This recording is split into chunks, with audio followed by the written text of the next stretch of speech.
अस्सलाम वालेकुम। याद रखो, जब अल्लाह की मदद आने वाली होती है तो ये दो निशानियां भी अचानक ज़ाहिर होने लगती हैं।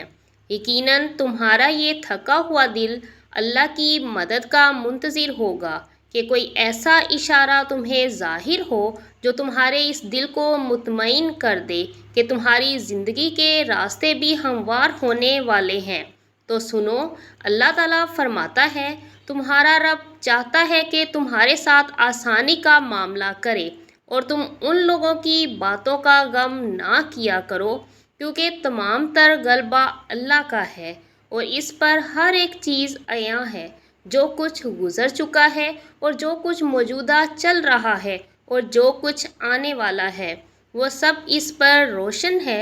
अगर तुम्हारी ज़िंदगी के चंद औराक ख़राब हो गए हैं और तुम डिप्रेशन की तरफ जा रहे हो, बेसकून होने लगे हो, तो जान रखो कि कुछ औराक ख़राब होने का मतलब हरगिज़ ये नहीं कि पूरी कहानी ख़राब हो गई है।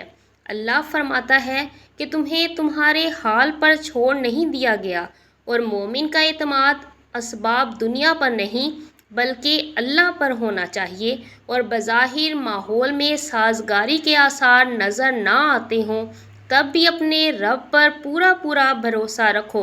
वो जब चाहे जहाँ से चाहे वक्त पलट दे, हालात बदल दे।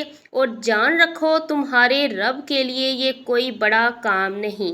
हज़रत मूसा अलैहिस्सलाम का वो वाक़या याद करें कि सामने समंदर आ गया, कौम देखती है, फ़िरौन अपने लश्कर समेत आ गया है और पूरी कौम खौफज़दा है। लेकिन उस वक्त हज़रत मूसा अलैहिस्सलाम का ये जवाब आया कि नहीं, मेरे साथ मेरा रब है, वो रास्ता देगा, वही मदद भेजेगा। और भेजी गई मदद। तो यही ईमान हो तुम्हारा भी।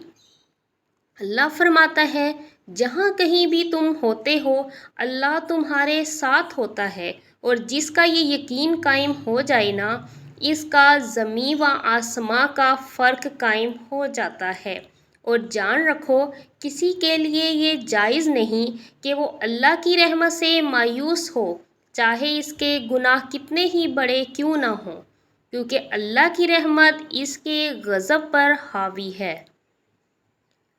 नबी करीम सल्लल्लाहु अलैहि वसल्लम ने फरमाया, तुम में से हर एक अपनी सारी हाजतें और ज़रूरतें अपने रब से मांगे, यहाँ तक कि जूते का तस्मा भी अगर टूट जाए तो उसे अपने अल्लाह से मांगो, क्योंकि तमाम तर अख्तियारात और भलाइयाँ इस रब के हाथ में हैं, जिसकी निगाह अज़ल से अब तक तमाम ज़मानों पर हावी है। पर मसला तब आता है जब तुम लोगों से तवक्का करते फिरते हो। इनकी तवज्जो और एहसास की याद रखो, लहरों के साथ लाशें बहा करती हैं, तैराक नहीं। मेरा रब फरमाता है, और जिन लोगों ने अल्लाह को छोड़कर दूसरे लोगों को अपना मददगार बना रखा है और उनसे उम्मीदें जोड़ रखी हैं, इसकी मिसाल इस मकड़ी जैसी है। वो भी एक घर बनाती है, मगर सबसे कमज़ोर घर इस मकड़ी का होता है। काश कि तुम जानते कि अल्लाह की मशीयत सारी मशीयतों पर गालिब है, और इस रब ने जो चीज़ें तुम्हारे लिए बनाई हैं वो खुद तुम्हें तलाश कर रही हैं। यकीन रखना, वो तुम्हें मिल कर रहेंगी। लेकिन असल में तुमने अपनी ज़िंदगी के सुकून के लिए हर वो चीज़ तलाश करके ख़रीदी जिसको तुमने ज़रूरी समझा, लेकिन ना तलाश किया तो अल्लाह का फ़ज़ल। अगर अल्लाह की मदद चाहते हो ना, तो अल्लाह की अमान ढूंढो। जहाँ तुम्हारे लिए राहतों का सामान है, तो मगर अल्लाह की तरफ चल कर आओगे तो वो तुम्हारी तरफ दौड़ कर आएगा। तुम अल्लाह को याद रखोगे, वो तुम्हें याद रखेगा।